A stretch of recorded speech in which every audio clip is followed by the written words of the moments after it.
Take it away. Welcome back to Mads and Jones' Unfiltered, Unedited Love for Jesus. This is our second episode. We had a ton of fun filming our first one, and we were kind of surprised by how many people actually watched it. So thank you. And it was a lot of fun, and it's something that we feel very passionate about now, and is a great way for us to really connect with God and get time with Him in such a busy and hectic point in our lives. Just make time with Him is kind of important for us right now. So today we are going to be sharing our testimonies, which is going to be pretty hard for both of us. Definitely going to be tough.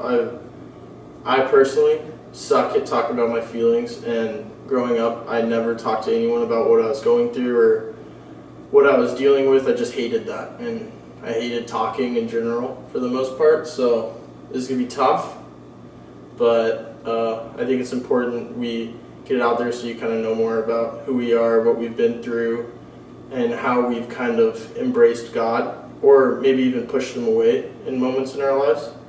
And we'll use that going forward as kind of examining different areas of our lives, like loneliness, for example, and how we can later tackle that with God by our side. Because, we need God by our side in our lives if we want to live like stewards of God and of Christ. And so I'm going to start us off, I guess. So just bear with me. We didn't do a ton of planning for this. Or Maddie did. Maddie did a lot. Not a ton. Well, you're prepared. We said we weren't going to script it, but I had to write out some keep me on track little bullet points. There's like 4 bullet points. I did not fully plan it out. Okay, she didn't fully plan it out. I didn't either. I'm kind of just winging it, so I might be bouncing around here and there. But I'll try my best to stay focused. All right. Here we go. So I was born in Atlanta. I have 2 older brothers, like I mentioned previously, and super loving mom and dad that are still together and have been through a lot. And we moved to Mercer Island when I was 6, and so I pretty much grew up on Mercer Island, but for my brothers, they were kind of just thrown into like a new environment, and that's tough for anyone going to like a new school and having to meet and kind of just start over. But I got lucky, and I had a great childhood, and I had a ton of fun in elementary school and just like lived the dream of a child. And for the most part, I'd say I was very lucky, and I had great friends and a great second family too. The Davises were a great second family to me, and I was just super lucky growing up. And I had like a lot of friends. I would say I was pretty well liked in elementary school, and that was a much easier time for me than anywhere else in my life. One of my brothers had a much harder time. He was bullied and just like shamed. He kind of had a terrible class, and they were just mean to him and kind of ruthless, and that kind of shaped who he was to a point, and he kind of just felt out of the loop and not really close to anyone specifically. So he had a really rough growing up in elementary school. So I'll be talking a lot about my brothers. That's kind of like a big factor in who I am today, and kind of what shaped me the most was my brothers. So my oldest brother kind of started off in high school struggling with, or not struggling, but like drinking and kind of pretty regularly, and smoking, and that was something that was super new to me, and I didn't really know how to deal with, and I wasn't super affected by it at all. I don't think it was a huge deal to me, but it's definitely a huge deal in our family, and caused like a lot of drama within our family, and we were super close. Me and my oldest brother were extremely close and did everything together, and he was like one of my best friends. And when he started to go down a path like that, it kind of like changed how I looked at him, and kind of my respect for him changed. So that was tough, but sorry, I'm kind of bouncing around here and there. But when I went into middle school, that was probably like when my life changed the most. My middle brother, got more into like abusing various drugs, and I don't want to say too much just because, I don't want to say too much, but and that was really hard to see him go through that. So I kind of handled it in a different way. My parents were super involved in what was going on with him, and kind of just preoccupied with dealing with what he was going through, and like fixing what with him. So I kind of lost parents through that moment in my life, and kind of lost people I could talk to. So I went through this phase where, and this was like later in middle school, I went through this phase where I would kind of just lock myself in my room after coming home from school. I wouldn't really hang out with anyone. I wouldn't talk to anyone. Everything I did, I just kind of wanted to be alone. And looking back, that's so unhealthy. And God was not on my mind at all. Through those moments, I never really considered that He could be a healing part of my life, and I didn't really care that much about seeking Him out. Which is, looking back, I wish that I did, and I recommend to anyone out there that's struggling through things to just seek God out, and He can accompany you through whatever you're dealing with. So that was tough, and that lasted for a while. I think 8th grade was like the big point of it all, and that's when I really started. I kind of moved from being an extrovert to an introvert because of this. I was super social in elementary school and in the start of middle school, and kind of I was forced into being secluded, or I forced myself into it in solitude, and that just was so unhealthy, and it lasted for a while. So in high school, I kind of did the same thing. I didn't really reach out to anyone. I didn't try to make friends. I kind of just would go home, stay in my room, lock the door, and just be by myself. And I thought that was fine, and I thought that was okay, and I thought that was healthy. And it was not at all. And all this pent-up stuff that I was dealing with, and all this drama that was going on in my life, I always just took it out on my mom, because she was the easiest person to take it out on. She was so caring and so loving, and always trying to support me through whatever I was going through. But for some reason, I just always put all my anger and frustration just on her. So we had a pretty tough relationship in the beginning of high school, and I didn't want to go to Young Life ever. I didn't want to go to any kind of Christian events. I didn't want to go to after school church events, but she forced me into it, and that kind of creates like resentment, like you don't want to do it even more. And I never enjoyed it, and I never got anything out of it because I wasn't trying to seek it out myself. And I think that's a big part in finding your faith. Like, it's going to be hard for you to really develop a relationship with God if it's just forced on you. You have to read the Bible or talk to people that have been through what you're going through, or that know what it's like to have doubts. You got to reach out to those people to help you through it, because it's not just going to be a thing that you have. Like, you have to develop it, you have to grow it, and you have to want it at the end of the day, and I didn't. So that was just definitely not the thing I needed. I needed God in those times, and I really, really wish I had Him. Well, I did always, but I didn't always seek Him out.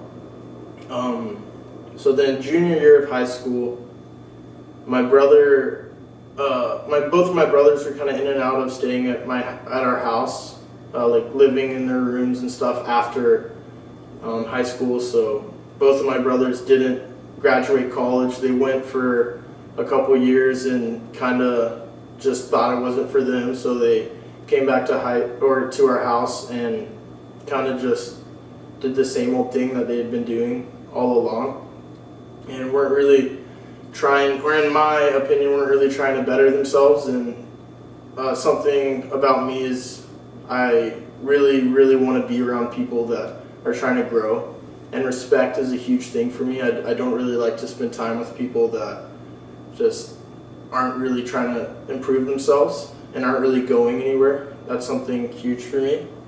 And so it created a lot of resentment towards them as well, and I didn't really want a relationship with them.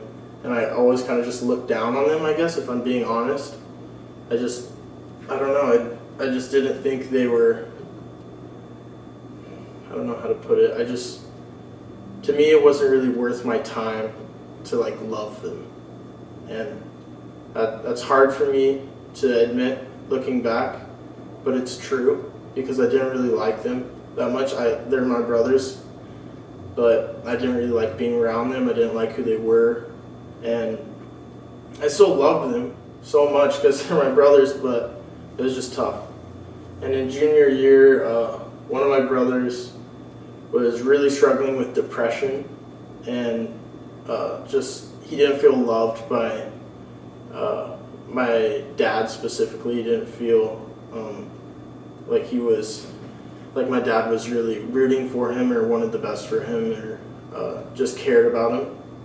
And it's tough because when you see someone you love going through something so tough and so like terrible, after a while, after years and years of it happening, you kind of just like you want it to change and you want to force that to change, but it's hard to do that in a loving way, especially after years and years of the same old thing.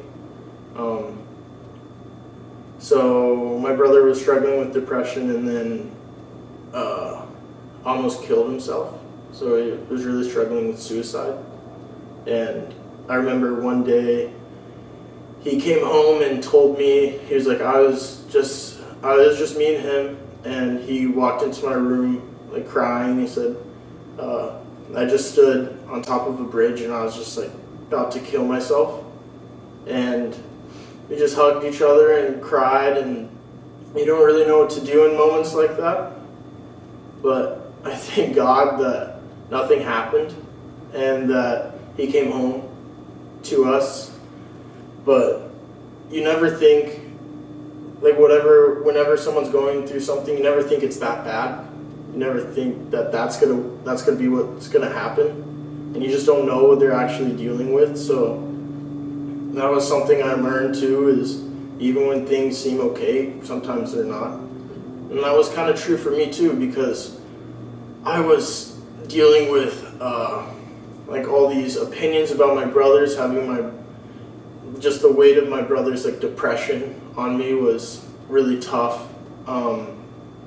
And I was going through my own struggles and my own problems as well. And I was still just locking myself out from everybody else and wasn't talking to anyone, wasn't trying to work through these problems in my life. And it's just so destructive to who you are. And it's not going to help just sitting there not talking to anyone or not trying to get help. Because my parents did. They wanted to talk to me. My mom and dad wanted to reach out to me and see if I was okay, but I always said I was fine, even if I wasn't.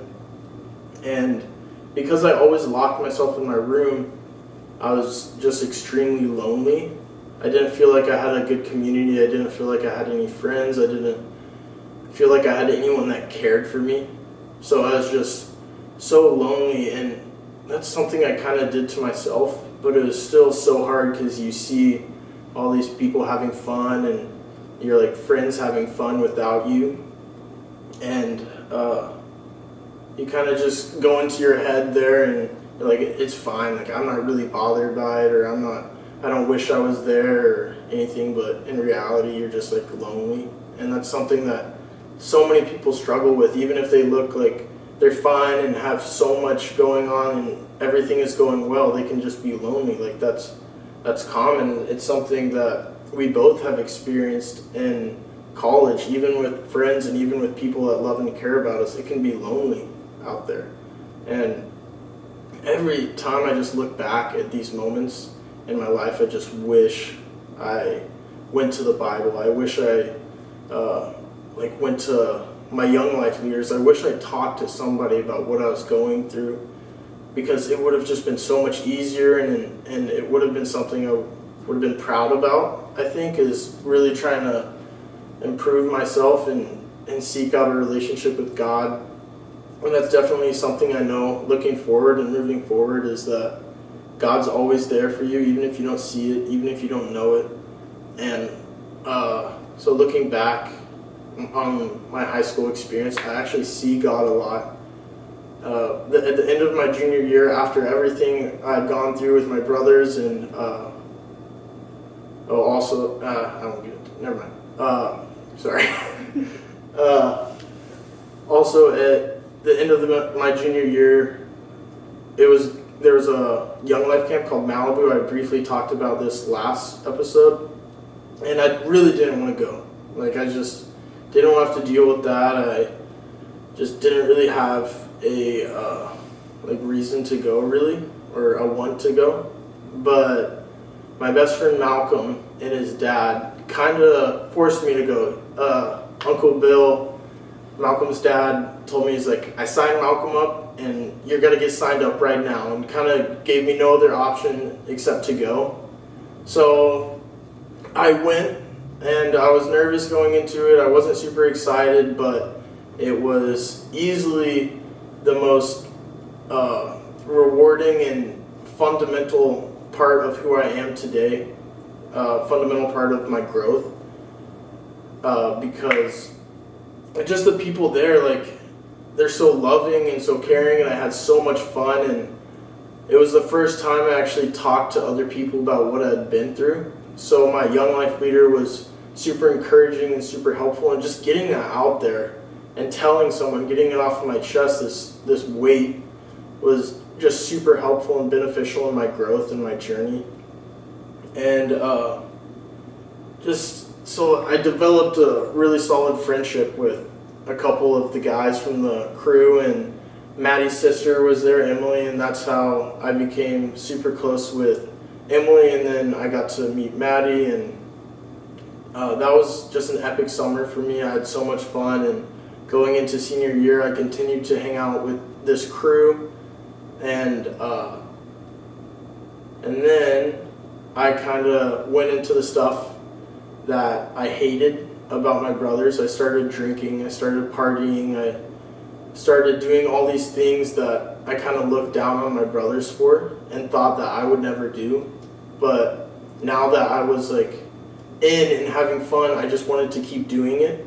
So I was drinking, I was partying, I was having fun, and my parents had no idea. And this is probably going to be a surprise to them because I haven't told them. So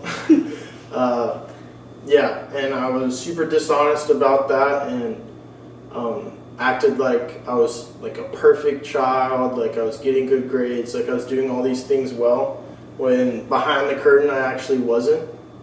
And it sucks because I had just gone to this amazing camp about how good God is and about how much you need Him in your life, but then a couple months later I just like threw that to the floor and was living this life that I know wasn't what God would have wanted, or God wants, or that my Young Life leader would want of me.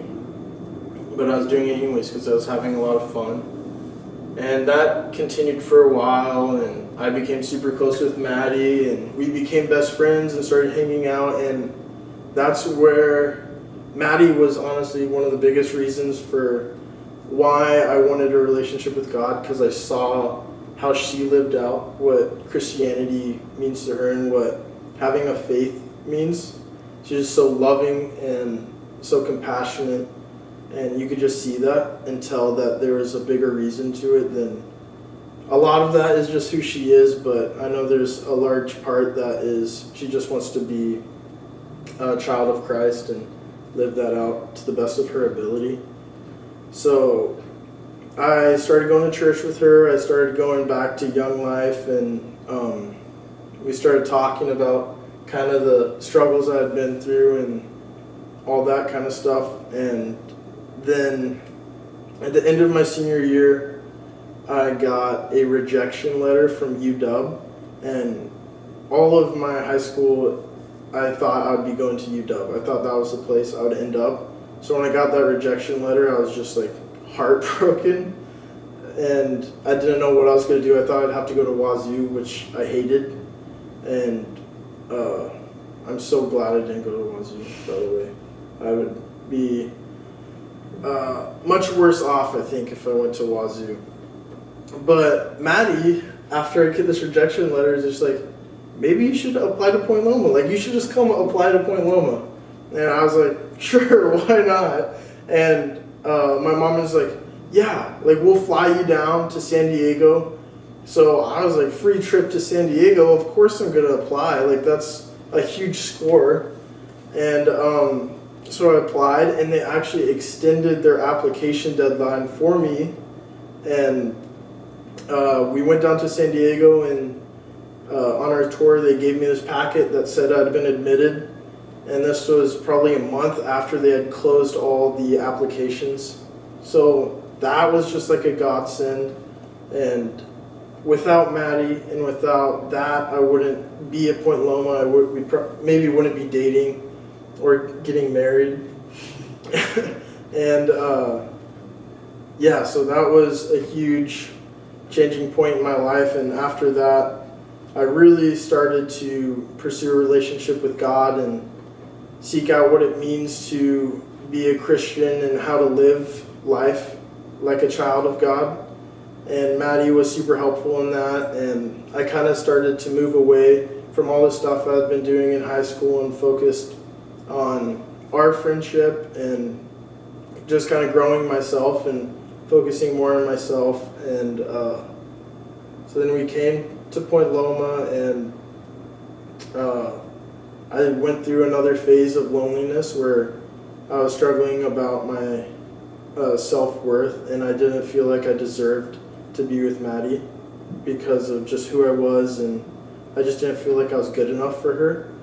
And that's something I still struggle with a little bit, is just my self-worth, and that I don't feel like I deserve such an amazing, beautiful woman.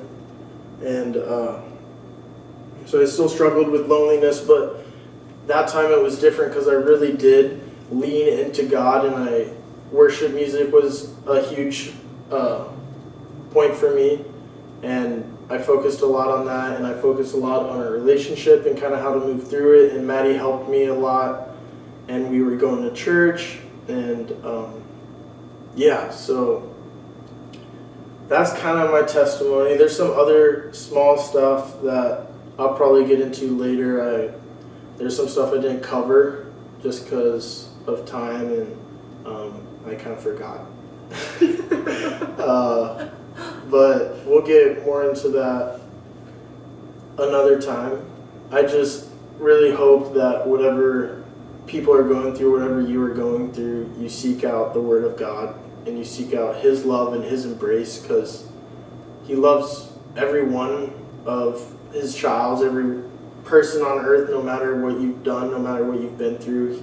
He's always welcoming you with open arms, and He's always going to be there for you. And I really just wish I knew that when I was younger, because it would have been so much easier. And but at the same time, I wouldn't be the same person I am today without that.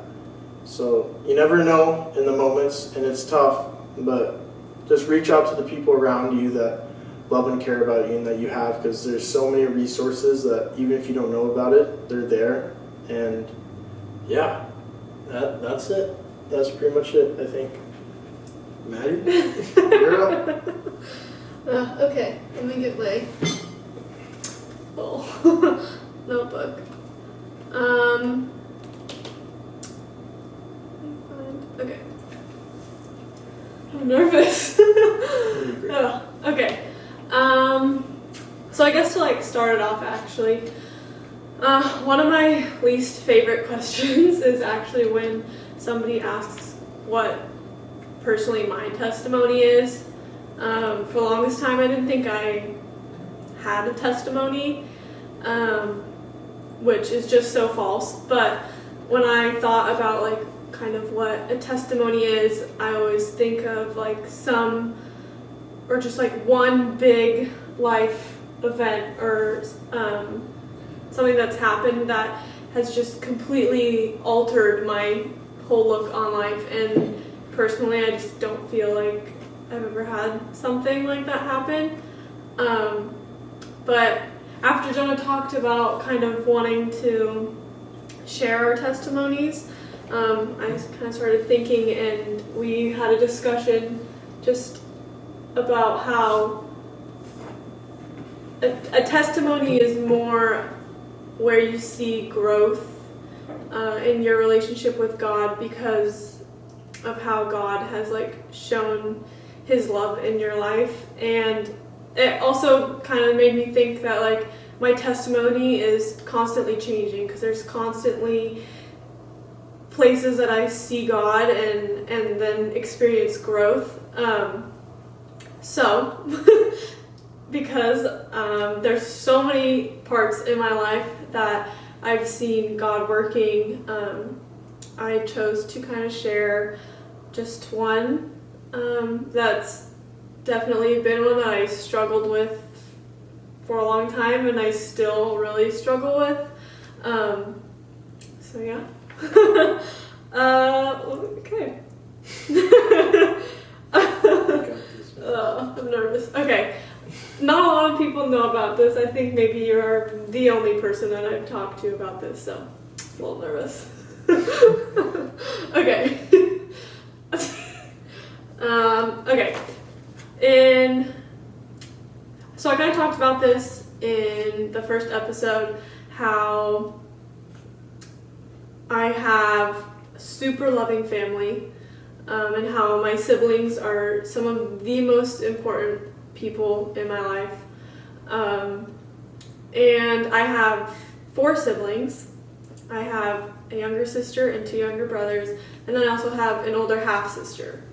And my older sister, we were super close when we were younger, and she didn't live with my family. She lived with her mom and her stepdad, but she would come visit all the time, and we were super close, and whenever she'd come visit, we'd have the most fun playing like Barbies and Polly Pockets and just getting to spend time with each other. And then she moved as she got older. Her mom and stepdad moved, and her visits just got kind of less and less frequent, and then she stopped calling and stopped kind of responding to texts and everything, and I never really heard from her again. And that caused, now looking back on that, I can see that's kind of where my first struggle with like my self-worth started, because in my head it was like I wasn't worthy of her love or her adoration or anything. Like I don't know, that's like I just didn't feel worthy because she didn't want to see us or spend time with us. And that's also kind of where, as I got older and realized kind of how that had made me feel, I had never, ever wanted my siblings to ever feel like they were not worthy of my love, or that like I didn't want to get to spend time with them and get to know them and like lean into them and everything. And so that's kind of all throughout high school, I'd say. That was like my siblings were my main focus, and every decision I made was based on how it would affect them. And I didn't I didn't drink and I didn't party and I didn't do any of that in high school, and a lot of that is because of my siblings, and I didn't want to let them down. And in that is where I found like my worth, and like my purpose was to be this older sister to my siblings. And as I graduated and transitioned into summer before leaving for college, I guess first of all I should say I don't do very well with change. I've learned it's hard for me, like it is for a lot of people, but I kind of realized that moving away from my siblings, I wasn't going to be that older sister to them like I had been for my whole life. And I just felt like I didn't know what my purpose was, because they were my purpose for a lot of things. And Jonah was the only person I think I talked to about this, but like months leading up to college was some of the hardest times I think I've experienced. I couldn't find my worth in anything really. And leaving for school and change and just all of that was just really, really hard on me. And I remember Jonah is always somebody who, he's a very good writer. Whenever he's feeling something, he writes it out or types it out. And I remember him telling me that, because I remember going to him and telling him that I just was not feeling very well, like I just didn't feel like I had a purpose, or like couldn't find my worth. And he told me that I should write about it, just to kind of process my thoughts. And so I went digging for a journal in my room, and this one is one that we had gotten from Malibu when we went for, like, it's called Discipleship Weekend. And I'd found it, and I actually have what I wrote about that during that season of life, but that's not what I'm reading.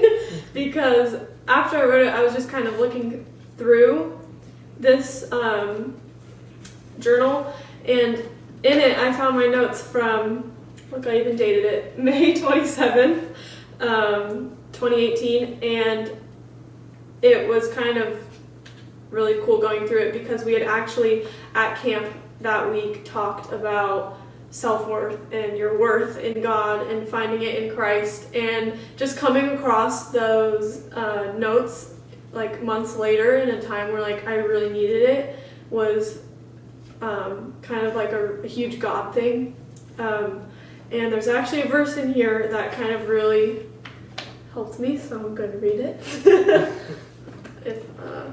Once I find it. It's 1 Corinthians 10:15. And this is a verse that I come back to a lot. Is this the right one? Yep. And I don't have it memorized. So, okay. 1 Corinthians 15:10. But by the grace of God I am what I am, and his grace towards me was not in vain. On the contrary, I worked harder than any of them, though it was not I, but the grace of God that is with me. And I think the beginning of the verse, it's, but by the grace of God I am what I am. And that just kind of spoke to me, because it just kind of reminded me that because of God I am who I am, and my worth is not found in my siblings or what I do, and rather it's found in God, because he is the one that has created me, and he knows my purpose, and he knows my worth, and I mean, he created me in his image and loves me no matter what. And that was just kind of in the moment like a very profound thing for me to read about. And after I went to college, my freshman year, I kind of still struggled kind of with the self-worth, and for a while I really was working on finding it in God and finding it in Christ, but then I kind of started slipping back and I started finding it in the people around me. For a while I would try and find it in Jonah, and it was more of just like these, I needed people's affirmations, and I needed to know that like I fit in with people, and still I struggle with that so much because I'm just very, I don't know, I'm very different from a lot of my friends, and sometimes I just struggle to feel like I fit in, even though I know they love me for who I am, and especially these past couple weeks I've really struggled with kind of feeling like I belong to a group and finding my worth in what people think about me and what I think they think about me, and it's just kind of like this like dark hole that you just kind of get stuck in, and it's really hard to get out. But I just keep coming back to like this verse and the past times in my life where I experienced the same thing, just a little bit different, and God kind of showed me that it doesn't matter. It doesn't matter what people think about you, and it doesn't matter what you think your worth is. What matters is that God doesn't just think, He knows that you are worthy. And yeah. That's so good. Oh, that's really good. I don't know. I'm a little nervous. But yeah, I think I would just say that, like I said before, like I think testimonies are always changing, and like you can constantly find ways in your life that God is showing Himself and revealing Himself to you, and kind of like Jonah said, like you kind of have to seek it out a little bit too sometimes, and once you finish kind of getting over one hurdle, you kind of coast for a little bit, and then the next one kind of comes in, but just remembering to like lean into God and remembering who He is and like where you come from, I think. Yeah, and, it's not always easy to see how He's working in your life, and it might be a while till you can see that. It might be after the fact, but I think we strongly believe that He always has a role to play, and He always has a purpose. I think it's hard to say that like everything happens for a reason, because there's a lot of terrible things that happen, and that's not God's work. God doesn't do terrible things. That's not part of His nature. But in a lot of ways, God is working in your life, in our lives, even if we don't see it, even if we don't know it. And that's like the beauty of God, and it's one of the many reasons we love Him and just want to grow our connection with Him.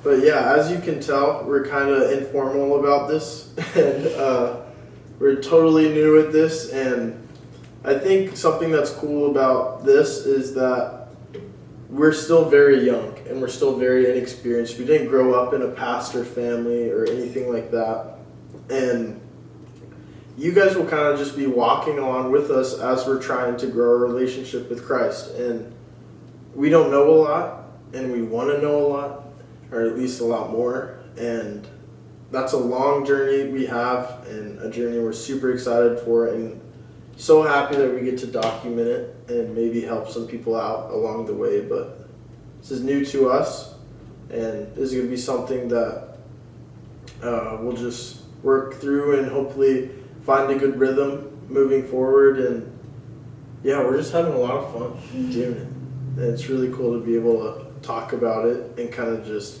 get stuff out there. And also I feel like a lot of our friends or just like even our family don't really know Yeah. this stuff about us. So if you're just learning now, hello. But that's part of like the title of the series is Unedited, Unfiltered Love for Jesus Christ. And that's kind of how we want to approach things. We want to be vulnerable, and we want to just be able to talk about God's love with honesty and our relationship with honesty, because there's a lot of doubts that we have as Christians. I think it's crazy for Christians to say that they don't doubt anything, because me personally, I've gone through a lot of things in my life where it just has made me feel like God's not really working, or God's not really there for me. But and I think that's natural, and I think that's what faith is just working on it and trying to grow that and understand that he loves you and that he's always there for you. And yeah. Just you always need darkness to see the light. Yeah, maybe. But I think that's probably it for today. We don't really know what we're talking about. Like for the next videos, we'll just figure that out. But yeah, I'm sorry if it was too informal or I was too all over the place and wasn't super coherent. But working on it, and no this apologies. is new. No apologies. This is us, unedited us. So yeah, thank you guys for watching, and let us know if you have any feedback or anything you want to hear from us. We'd love to talk about what you're going through or what we've been through, and kind of share in more detail about how we confronted that and how we would go about it now with our relationship with God. And yeah, we're super stoked to be able to just get to live that out, and get to talk with people and help people through it if we can. But we're still young, we're still learning. We have a lot ahead of us. But thank you. Yeah.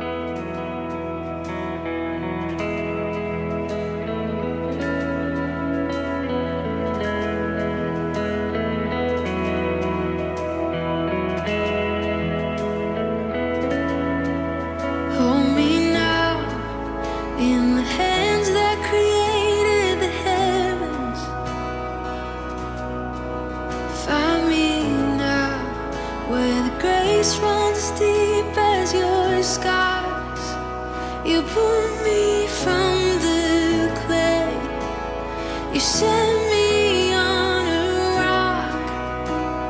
Call me by your name and make my heart whole again. Lift it up, and my knees know it's all for your glory.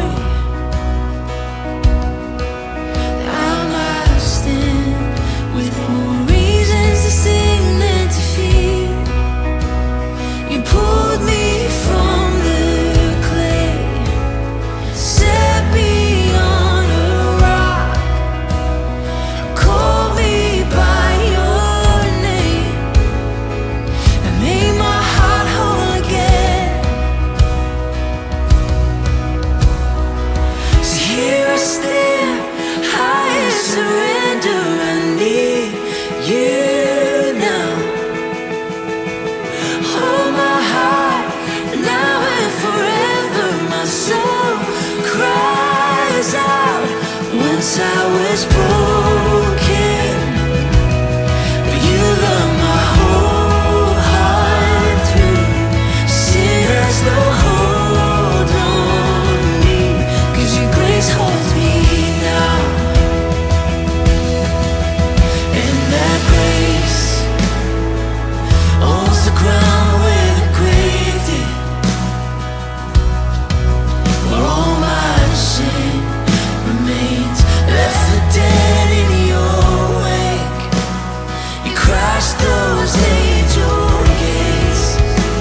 comfortable, lift your hands, sing it out. Here I stand, high in surrender. I need you now.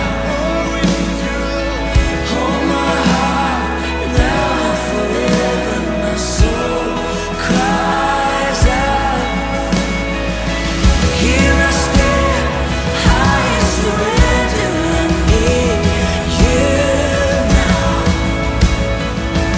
Hold my heart now and forever. My soul cries out. Here I stand, high in surrender. I need you now. Hold my heart now and forever. My soul cries out. Once I was broken, but you love my whole heart through. Sin has no hold on me, 'cause your grace holds me now. Healed and forgiven. Look where my chains are now. Death has no hold on me, 'cause your grace holds that ground. And your grace holds me now. Grace holds me now. Grace holds me now. Grace holds me now. Healed and forgiven. Look where my chains are now. Death has no hold on me, 'cause your grace holds the ground. And your grace holds